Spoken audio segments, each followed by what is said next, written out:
This board, this is a model we call the Deep 6. This is a board I rode at Pipe this year.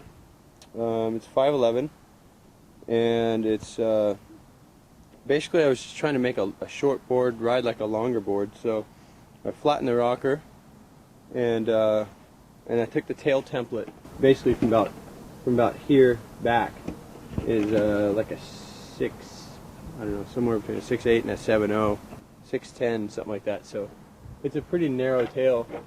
You know, if you just saw this tail laying on the ground, you know, sticking out of a board bag, you'd think it'd be a long board.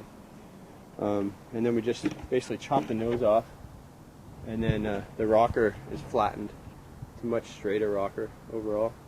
But basically, I just wanted to make a small board that felt real stiff, and you know, had less area, so I could just, you know, move the thing around where I wanted to. The other thing was we tried to hide some volume in the center. It's kind of a rounded, little bit of a rounded deck. It's probably about the thickness of my 6'10". So it's just putting certain design elements all together in a different way. You know, the flatter rocker. We've tended to go, on our shorter boards, go obviously more rocker over the years, so the boards are more maneuverable. So, you know, this is kind of what I see as the next step for me. You know, I don't know in the long run how well it translates or whatever, but you know, it seemed to work this time. This is really the first one we did. I designed this on a computer, then Al buffed it out, and I took it to Pipe.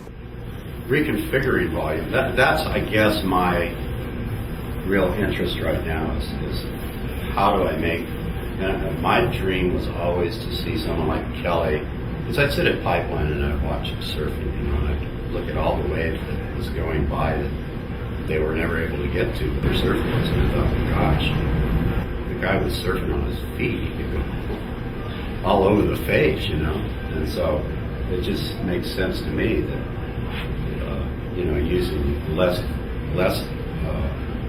less volume, but reconfiguring the volume so that you can still get into the wave, but it's short enough that it's not restricting you to go different places on the wave. And I'm sure that's the next phase of surfing. And then that day, I actually wasn't really planning on riding this in the morning. I forget which board I was going to ride, but I didn't put the fins on that I would have normally ridden on this board, but they ended up working all right, so I guess it worked out. I put a longer, more raked fin on this board than I would normally ride in hollow waves. This is my K2.1. You can see it's got a, you know, pretty full tip on it. It's a real upright fin. It's not real raked back. Really designed to do sharp, short radius turns. So, you know, that's really the idea behind it. Even looking back now, I won Pipe, but I wished I had these fins in. I didn't have enough sets of them with me. So I always, in my thruster, I always use this back fin. I never change that back fin.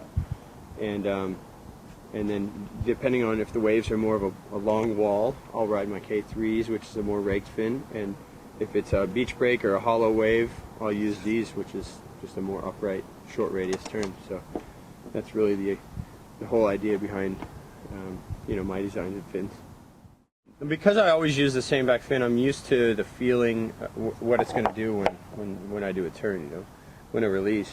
The idea behind most any design you put in a board, whether you're shaping a board, making fins or whatever, you're going between control and maneuverability. Nothing's right or wrong, it's just what feels right to me.